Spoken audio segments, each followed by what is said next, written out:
Hello বন্ধুরা, exam news in Bengali চ্যানেলের পক্ষ থেকে তোমাদের সকলকে জানাই স্বাগত। তো আজকের ভিডিওতে আমরা দেখব WBPSC ক্লার্কশিপের 30 নম্বর জিকের সেট। আর আরও একবার বলে রাখি, আমার এই ভিডিও করার প্রধান উদ্দেশ্য শুধুমাত্র এমসিকিউ টাইপের প্রশ্ন আর উত্তর বলা নয়, প্রতিটি প্রশ্নের পিছনে যে এক্সট্রা ফ্যাক্ট হয় সেগুলো আলোচনা করা এবং প্রত্যেকটি অপশন নিয়ে আলোচনা করা। তো ভিডিওটা শুরু করব তার আগে তোমাদের কাছে একটা রিকোয়েস্ট করব যে ভিডিওটিকে যতটা সম্ভব তোমরা বন্ধুদের কাছে শেয়ার করে দাও এবং চ্যানেলে যদি নতুন হয়ে থাকো সাবস্ক্রাইব করে দিয়ে সাপোর্ট করো। তো প্রথম প্রশ্নটা দেখো, গভীরতম সমুদ্র খাত কোথায় পাওয়া যায়, কোন মহাসাগরে? আটলান্টিক, প্রশান্ত, ভারত নাকি সুমেরু মহাসাগর? তো দেখো, পৃথিবীর গভীরতম সমুদ্র খাত এর নাম হচ্ছে মারিয়ানা খাত, মারিয়ানা। আর এটা অবস্থিত প্রশান্ত মহাসাগরে, অর্থাৎ অপশন বি এখানে সঠিক উত্তর। এটাও তোমাদের জেনে রাখতে হবে, পৃথিবীর গভীরতম সমুদ্রের খাত হচ্ছে মারিয়ানা খাত। প্রশ্নটা খুবই গুরুত্বপূর্ণ। এটা 2021 সালে যে আইবির পরীক্ষা হয়েছিল, IBACIO, তার পরীক্ষায় এই প্রশ্নটা এসেছিলো যে পৃথিবীর গভীরতম খাতের নাম কি? মারিয়ানা খাত। এরপরে দেখো দুইয়ের দাগ, এটা কোশি নদীর প্রাচীন নাম কি ছিল? কুভা, কার্নালি, কৌশিকী নাকি কানহাপেন্না? তো এটা সঠিক উত্তর হবে option C, Kaushiki. Option C এখানে সঠিক উত্তর। এরপরে দেখো তিনের দাগ, এটা এমআরআই শব্দটির পূর্ণ নাম কি? আমরা যে এমআরআই পরীক্ষা করি তার সম্পূর্ণ নাম কি? তো এটার সম্পূর্ণ নাম হচ্ছে ম্যাগনেটিক রেজোনেন্স ইমেজিং। অপশান এখানে দেখো অপশান সি সঠিক উত্তর, magnetic resonance imaging, option C. এরপরে চারের দাগেরটা, a brief history of time, এই বইটির লেখককে? C V Raman, Stephen Hawkins, Mark Tully নাকি টমাস হার্ডি? তো এটার সঠিক উত্তর হবে a brief history of time, Stephen Hawkins, option B. Option B এখানে সঠিক উত্তর। এরপরে পাঁচের দাগে এটা দেখো, IBRD এবং IDA নিম্নলিখিত কোনটির অংশ? জাতিসংঘ, আন্তর্জাতিক মুদ্রা তহবিল মানে IMF, আন্তর্জাতিক শ্রম সংস্থা নাকি বিশ্বব্যাংক? তো এখানে সঠিক উত্তর যেটা হবে সেটা হবে অপশন ডি, বিশ্বব্যাংক। কিন্তু শুধু এটা জানলেই হবে না, তোমাদের এই যে IBRD বা IDA এই সম্পর্কে তোমাদের জানতে হবে। দেখো, প্রথমে কিন্তু এই বিশ্বব্যাংক নাম ছিল না। প্রথমে কি ছিল? প্রথমে ছিল IBRD, international bank for reconstruction and development. International bank for reconstruction and development এই ব্যাংকের সম্পূর্ণ নাম। আর এটা স্থাপনা হয়েছিল 1944 সালের ব্রিটেন উডস সম্মেলন দ্বারা। আচ্ছা, এই ব্রিটেন উডস এই সম্মেলন দ্বারা আরও একটা সংস্থার স্থাপনা হয়েছিল, সেটা হচ্ছে একটা গেল IMF। দেখো, IBRD এটা কিন্তু আলাদা, মানে এই যে বিশ্বব্যাংক, ওয়ার্ল্ড ব্যাংক, এই ওয়ার্ল্ড ব্যাংকেরই আগের নাম ছিল IBRD। আর এই বিশ্বব্যাংকের স্থাপনা হয়েছিল বিশ্বব্যাংক এবং IMF, ইন্টারন্যাশনাল মনিটারি ফান্ড, এই দুটি সংস্থার স্থাপনা হয়েছিল 1944 সালের ব্রিটেন উডস সম্মেলন দ্বারা। আর IMF বিশ্বব্যাংক, IMF আর একটা হচ্ছে বিশ্বব্যাংক, ওয়ার্ল্ড ব্যাংক, এই দুটির মধ্যে পার্থক্য কী? তোমরা তো অনেকেই নাম শুনছো, IMF, বিশ্বব্যাংক, এই দুটির মধ্যে পার্থক্য কী?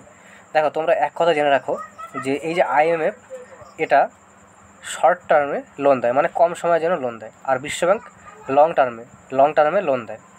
আর বিশ্বব্যাংকের যে হেডকোয়ার্টার সেটা অবস্থিত ওয়াশিংটন ডিসিতে। এর যে মোট সদস্য দেশ, বিশ্বব্যাংকের সদস্য দেশ হচ্ছে 189টি দেশ এর সদস্য দেশ। তাহলে এখানে সঠিক উত্তর হলো বিশ্বব্যাংক, অপশন ডি। এরপরে 6এর জায়গাটা দেখো, কাজারি কোথাকার লোকনৃত্য? উত্তরপ্রদেশ, উত্তরাখণ্ড, গোয়া নাকি রাজস্থান? তো এখানে যে সঠিক উত্তর হবে সেটা হবে উত্তরাখণ্ড, অপশন বি। এবারে উত্তরাখণ্ডের এই কাজারি ছাড়াও আরও কিছু লোকনৃত্য আছে, সেগুলো হচ্ছে জোরা, ঘরওয়ালি, ছাপেলি, ছলিয়া, কুমাওয়ারি। এরপরে দেখো অপশন এ, উত্তরপ্রদেশেরগুলি হচ্ছে নটাঙ্কি, রাসলীলা, কাজরি। এবার দেখো, তোমাদের এখানেও বললাম কাজরি, আবার এখানেও বললাম কাজরি, পাশাপাশি দুটি রাজ্য। এটা কিন্তু প্রথমে উত্তরপ্রদেশ উত্তরাখণ্ড দুটো একসাথেই ছিল, পরে এটা উত্তরপ্রদেশ থেকে আলাদা হয়ে উত্তরাখণ্ড আলাদা রাজ্য হয়। তো এখানে পাশাপাশি রাজ্যের ক্ষেত্রে এটা হয়, দুটো পাশাপাশি রাজ্যেরই একই লোকনৃত্য হয়, তবে বেশিরভাগটাই উত্তরাখণ্ডে হয়, তাই অপশন বি এখানে সঠিক উত্তর। কিন্তু উত্তরপ্রদেশেও এই কাজরি নৃত্য হয়। এছাড়াও দেখো অপশন সিতে দেখো, গোয়ার লোকনৃত্য হচ্ছে ফুগরি, ধানগার, সিগমোটা গুরুত্বপূর্ণ, তরঙ্গমেল। এরপরে দেখো রাজস্থানে হচ্ছে ঘুমার, কাঠপুতলি, কালবেলিয়া, গনগর, এছাড়াও ভবাই, এগুলো সব হচ্ছে রাজস্থান। এরপরে 7 দাগেটা দেখো, বিশ্বের প্রথম এভারেস্ট জয়ী মহিলা কে? অপশানগুলি দেখো, বাচেন্দ্রী পাল, জুনকো তাবেই, আরতি প্রধান নাকি মারিয়া এস্তেলা পেরন। তো এটা সঠিক উত্তর হবে জুনকো তাবেই, অপশন বি এখানে সঠিক উত্তর। এরপরে 8 দাগেরটা হর্ষাঙ্ক বংশ, এই বংশের শেষ রাজা কে ছিল? বৃহদ্রথ, নাগদশক, কাকবর্ণ নাকি শিশুনাগ। তো দেখো আমরা এখানে সম্পূর্ণ হর্ষাঙ্ক বংশেরই গুরুত্বপূর্ণ জিনিসগুলি আলোচনা করব। এই যে হর্ষাঙ্ক বংশ, এর যে সংস্থাপক তার নাম হচ্ছে বিম্বিসার। এই বিম্বিসারের পুত্রের নাম হচ্ছে অজাতশত্রু। এবার এই অজাতশত্রু বিম্বিসারকে হত্যা করেছিল, মানে তার পিতাকে হত্যা করেছিল, হত্যা করে সিংহাসনে বসে। তাই অজাতশত্রুকে কুনিক বা পিতার হত্যাকারী বলা হয়। এটা খুব গুরুত্বপূর্ণ যে কুনিক বা পিতার হত্যাকারী কাকে বলা হয়? অজাতশত্রুকে বলা হয়। আর এই বংশেরই শাসক ছিল উদয়ন। এবার এই উদয়নের পুত্র ছিল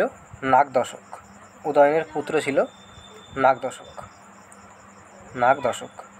আর এই নাগদশকের যে সেনাপতি তার নাম হচ্ছে শিশুনাগ। এই শিশুনাগ মানে নাগদশক ছিল অযোগ্য শাসক। এই শিশুনাগ নাগদশককে হত্যা করে তিনি সিংহাসনে বসে তিনি শিশুনাগ বংশের স্থাপনা করেন। অর্থাৎ হর্ষাঙ্ক বংশের অন্তিম যে শাসক তার নাম হচ্ছে নাগদশক। এই যে নাগদশক, এনাকে হত্যা করেই তো শিশুনাগ বংশের স্থাপনা করে। তার মানে অপশন বি এখানে সঠিক উত্তর। এরপরে 9 দাগেরটা, কৈবর্ত বিদ্রোহের নেতা কে ছিল? দেখাতা, দিব্য, গণদাতা নাকি ময়ূরধ্বজ। তো এটা সঠিক উত্তর হবে অপশন বি। এরপর 10 দাগেরটা, ভারতের প্রথম মুখ্য নির্বাচন কমিশনার মানে প্রধান নির্বাচন কমিশনার কে ছিল? KVK Sundaram, SP Sen, GB মাওলঙ্কর নাকি সুকুমার সেন। তো দেখো এখানে সঠিক উত্তর যেটা হবে সেটা হচ্ছে অপশন ডি, সুকুমার সেন। এবার যে নির্বাচন কমিশনার এই কথাটা আসলেই তোমাদের কী মনে করতে হবে? যে এর উল্লেখ আছে সংবিধানের আর্টিকেল 324-এ উল্লেখ আছে। আর এই যে নির্বাচন কমিশনার, এনার কাজ কি? এনার কাজ হচ্ছে ভারতের MLA, MP, রাষ্ট্রপতি এবং উপরাষ্ট্রপতি এদের ভোট করানো। ভালো করে মনে রাখবে, MLA, MP, রাষ্ট্রপতি, উপরাষ্ট্রপতি এদের ভোট করানো। আর এই নির্বাচন কমিশনের মোট সদস্য হয় 3 জন। এই 3 জনের মধ্যে একজন হয় প্রধান বিচারপতি, একজন হয় প্রধান নির্বাচন কমিশনার, আর 2 জন হয় অন্য নির্বাচন কমিশনার। আর প্রথম ছিল হচ্ছে সুকুমার সেন। এবং প্রথম যদি মহিলা আসে, যে প্রথম মহিলা প্রধান নির্বাচন কমিশনার কে ছিল? তাহলে এখানে সঠিক উত্তর হতো রমা দেবী, প্রথম মহিলা রমা দেবী। এরপর 11 দাগেরটা, লাল আলো বিপদ সংকেত হিসাবে ব্যবহার করা হয় কেন? তো এটা খুবই সহজ, এটা কম বিক্ষিপ্ত হয়, মানে ছড়িয়ে কম যায়, একই থাকে, তাই অনেক দূর থেকে দেখা যায়। তার মানে অপশন এ সঠিক উত্তর, কম বিক্ষিপ্ত হয়। 12 দাগেরটা দেখো, ইনসুলিনে কোন ধাতু থাকে? তামা, জিঙ্ক নাকি অ্যালুমিনিয়াম। তো এটা যে সঠিক উত্তর হবে সেটা হচ্ছে জিঙ্ক, অপশন সি এখানে সঠিক উত্তর। নিম্নলিখিত কোনটি মহারত্ন কোম্পানির অন্তর্গত নয়? কোল ইন্ডিয়া লিমিটেড, এটা Maharatna company. Indian oil corporation, এটাও। ন্যাশনাল থার্মাল পাওয়ার কর্পোরেশন বা NTPC, এটাও মহারত্ন কোম্পানি। কিন্তু এই যে শিপিং কর্পোরেশন অফ ইন্ডিয়া, এটা মহারত্ন কোম্পানি নয়। এটা অপশনের হিসাবে অপশন ডি সঠিক উত্তর। আর ভারতে যদি প্রশ্ন আসে যে ভারতে বর্তমানে মোট কতগুলি মহারত্ন কোম্পানি আছে, তাহলে হবে 13টি। বর্তমানে ভারতে 13টি মহারত্ন কোম্পানি আছে। এরপরে 14 দাগেরটা, কখন অন্তর্জাতীয় অন্ন যোজনা চালু হয়, মানে কোন সালে? তো 2000 সালে তো অবশ্যই হয়েছিল, কিন্তু কোন মাসে এখানে বলেছে। তো এটা অপশন বি সঠিক উত্তর হবে, ডিসেম্বর 2000 সালে, অপশন বি। এরপরে 15 দাগেরটা, বিশ্ব রেড ক্রস দিবস কবে পালন করা হয়? তো দেখো আমরা সম্পূর্ণ রেড ক্রস সম্পর্কে আলোচনা করব। এই দিবস পালন করা হয় 8ই মে, অপশন সি সঠিক উত্তর। এবার দেখো রেড ক্রস এই যে সংস্থাটা, রেড ক্রস সংস্থা, এই সংস্থার যে সংস্থাপকের নাম হচ্ছে হেনরি ডুরেন্ট। এটা হচ্ছে সংস্থাপক। এই সংস্থাটার স্থাপনা হয়েছিল 1863 সালে। আর এখান থেকে সবথেকে গুরুত্বপূর্ণ যদি কোনো প্রশ্ন হয় তাহলে হচ্ছে এই যে রেড ক্রস সংস্থা, এটা মোট 3বার শান্তিতে নোবেল পুরস্কার পেয়েছে। কোন কোন বছর পেয়েছে সেটা হচ্ছে সবথেকে গুরুত্বপূর্ণ।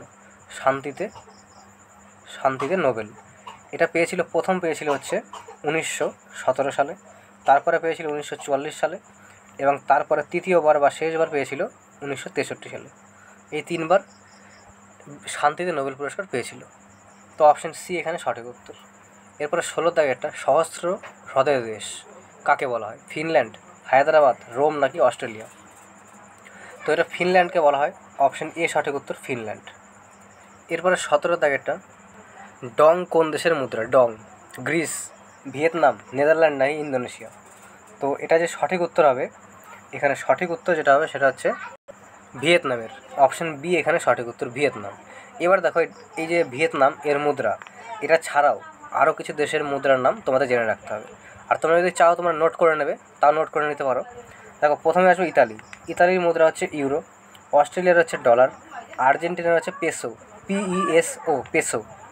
এছাড়াও ব্রাজিলের হচ্ছে রিয়াল। ফ্রান্সের হচ্ছে ইউরো। জাপানের হচ্ছে ইয়েন। ইন্দোনেশিয়ার হচ্ছে ইন্দোনেশিয়ান রুপিয়া। মেক্সিকোর হচ্ছে পেসো।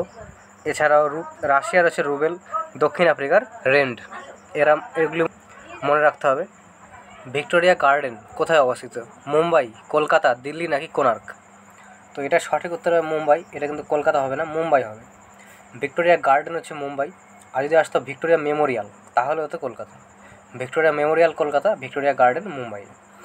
আর এরপরে দেখো 19 দাগেরটা, লিসবন শহরটি কোন নদীর অবস্থিত? আচ্ছা, এই প্রশ্নটা তোমাদের জন্য থাকলো, তোমরা কমেন্টে এটার উত্তর বলবে। আর আমরা এখানে আলোচনা করব যে এই লিসবন শহর ছাড়া আরও কিছু গুরুত্বপূর্ণ শহর আছে এবং তার তীরবর্তী নদীর নাম, এগুলো তোমাদের জানতে হবে। দেখো, প্রথমে আসবে সুডানের খার্তুম শহরটি অবস্থিত নীল নদীর তীরে। মিশরের কাহিরাও অবস্থিত নীল নদীর তীরে। সুডানের খার্তুম আর মিশরের কাহিরা, এই দুটি অবস্থিত নীল নদীর তীরে। এছাড়াও টোকিও অবস্থিত আরাকাভা নদীর তীরে। মস্কো অবস্থিত মস্কোভা নদীর তীরে। প্যারিস সিন নদীর তীরে। রোম তাইবারের তীরে। বাগদাদ এটা অবস্থিত টাইগ্রিস নদীর তীরে। এছাড়াও নিউ ইয়র্ক এটা অবস্থিত হডসন নদীর তীরে। এবং ওয়াশিংটন অবস্থিত পোটোম্যাক নদীর তীরে। তো এটা তোমরা কমেন্টে জানাবে উত্তরটা। এরপরে 20 দাগেরটা দেখো, জিম্বাবুয়ের রাজধানী কি? হারারে, দোহা, লিসবন নাকি নুসান্তারা? তো এটা সঠিক উত্তর যেটা হবে সেটা হবে হারারে। অপশন এ, জিম্বাবুয়ের রাজধানী হারারে। এরপর 21 দাগেরটা দেখো, ক্রিপস মিশন কার সময় ভারতে আসে? ওয়াভেল, মাউন্টব্যাটেন, লিনলিথগো নাকি আরউইন? তো এটা সঠিক উত্তর হবে লিনলিথগো। অপশন সি, লিনলিথগোর সময় ভারতে এসেছিলো। আর সালটা তোমাদের জানতে হবে যে 1942 সালে এটা এসেছিলো। আর এটা এসেছিলো হচ্ছে সংবিধান সভা গঠনের জন্য। এবং এখান থেকে একটা গুরুত্বপূর্ণ প্রশ্ন আসে যে ক্রিপস মিশনকে পোস্ট ডেটেড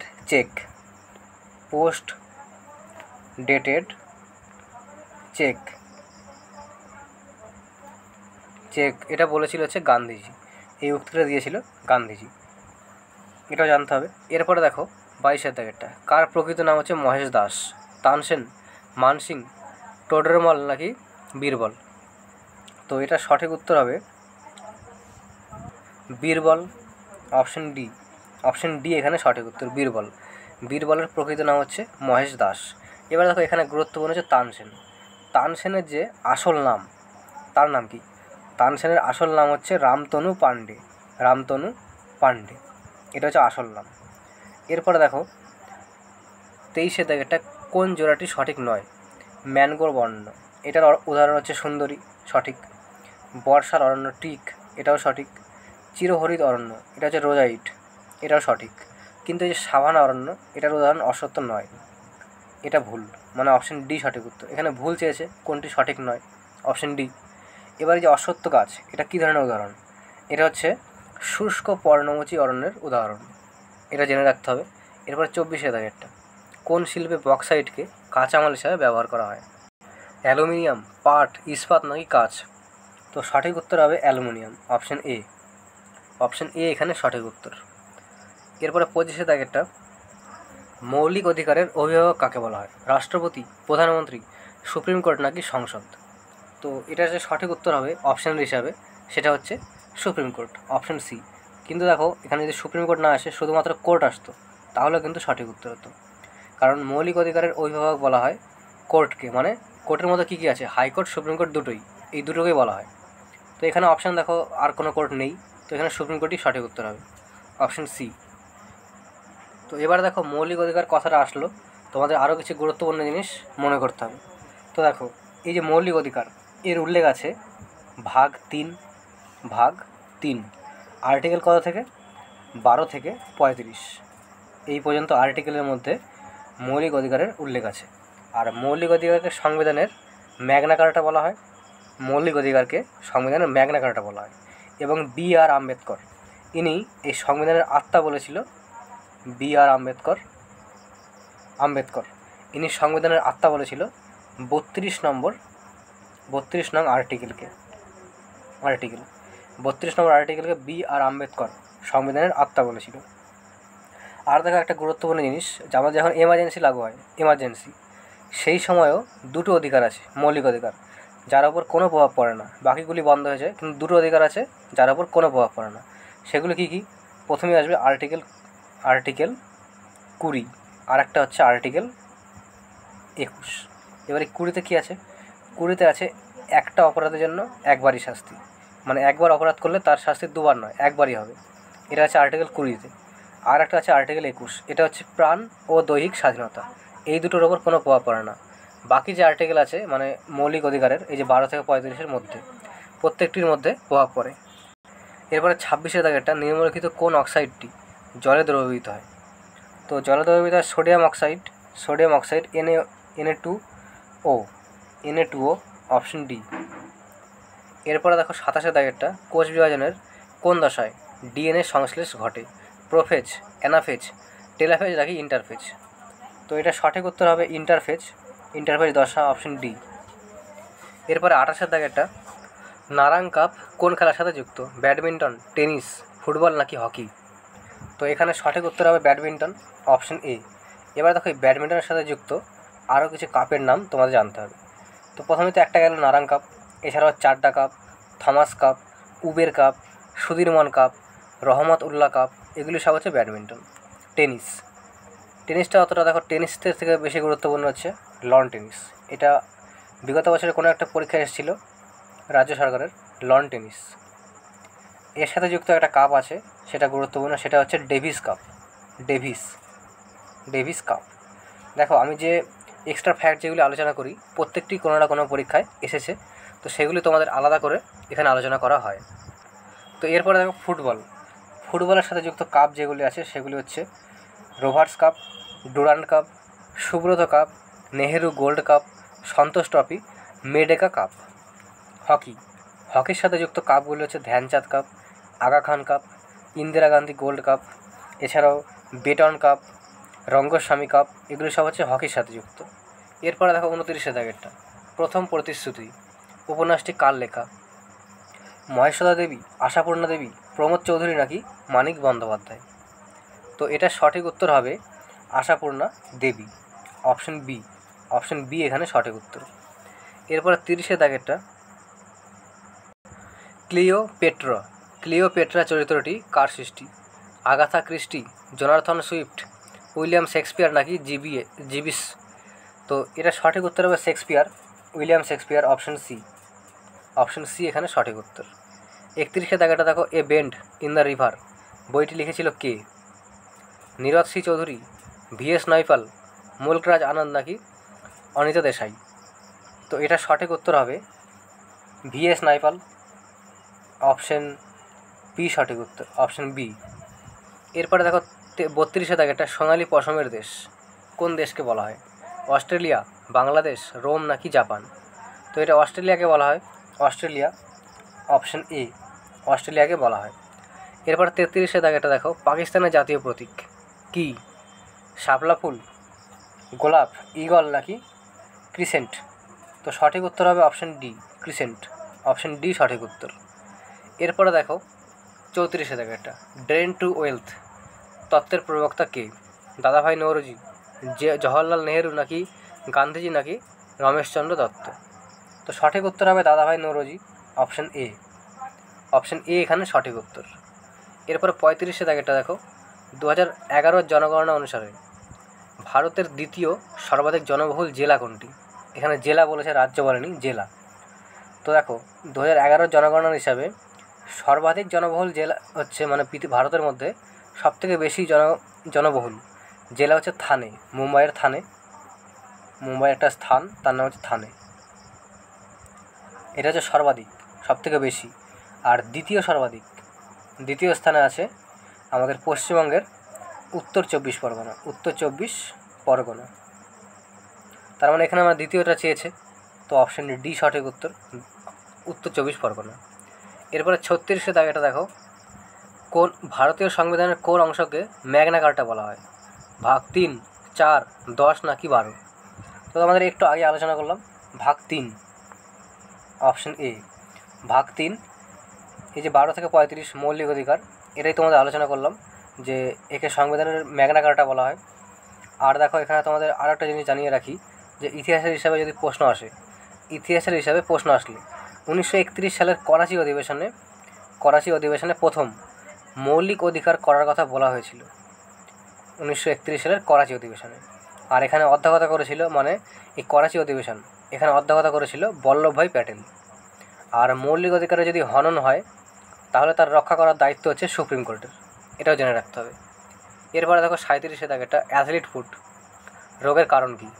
তো দেখো এখানে যে সঠিক উত্তর হবে সেটা হচ্ছে অপশন বি, ছত্রাক বা ফাঙ্গি।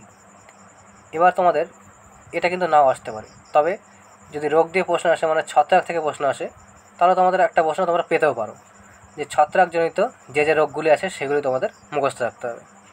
প্রথমেই আসবে এক্সিমা, অ্যাথলিট ফুট, দাঁত, টাক পড়া, টিনিয়া গুরিস, এগুলি সব হচ্ছে ছত্রাক গঠিত রোগ। এবারে যে তোমাদের এক্সিমা বললাম, এক্সিমা এটা হয় হাতের আঙুলে, আর অ্যাথলিট ফুট হয় পায়ে। আর এই যে রোগগুলি, এর জন্য দায়ী যে জীবগুলি হচ্ছে, এই অ্যাথলিট ফুট রোগের জন্য দায়ী জীব, তার নাম হচ্ছে ট্রাইকোফাইটন।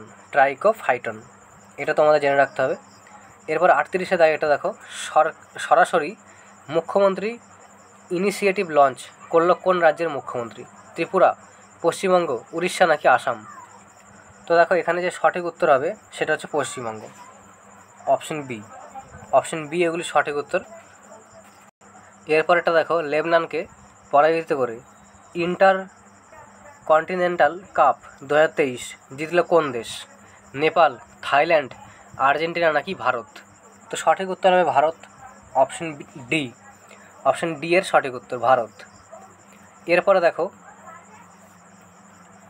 প্রথম পুরুষ খেলোয়াড় হিসাবে 200টি আন্তর্জাতিক ইভেন্টে অংশগ্রহণ করে গুইনেস ওয়ার্ল্ড রেকর্ড অ্যাওয়ার্ড সার্টিফিকেট পেল কে? রোনাল্ডো, মেসি, এছাড়াও বায়েদ মুত্রাওয়া নাকি কেউই নয়? তো এটা সঠিক উত্তর হবে Ronaldo, Cristiano Ronaldo, option A এর সঠিক উত্তর। তো আজকের মতো এটুকুই। আর কোনো প্রশ্নে যদি কনফিউজ থাকে বা অবজেকশান থাকে তোমরা কমেন্টে সেটা জানাও, পরের ভিডিওতে ক্লিয়ার করে দেবো। এবং ভিডিওর শেষে তোমাদের একটাই রিকোয়েস্ট করব যে ভিডিওটিকে যতটা সম্ভব তোমরা বন্ধুদের কাছে শেয়ার করে দাও। তোমরা কিন্তু শেয়ার করছো না, তোমরা যতটা শেয়ার করবে ততই আমার মোটিভেশন। তো অবশ্যই তোমরা শেয়ার করে দাও, ধন্যবাদ। আর 19 নম্বর প্রশ্নের উত্তরটা অবশ্যই কিন্তু কমেন্টে তোমরা জানাবে।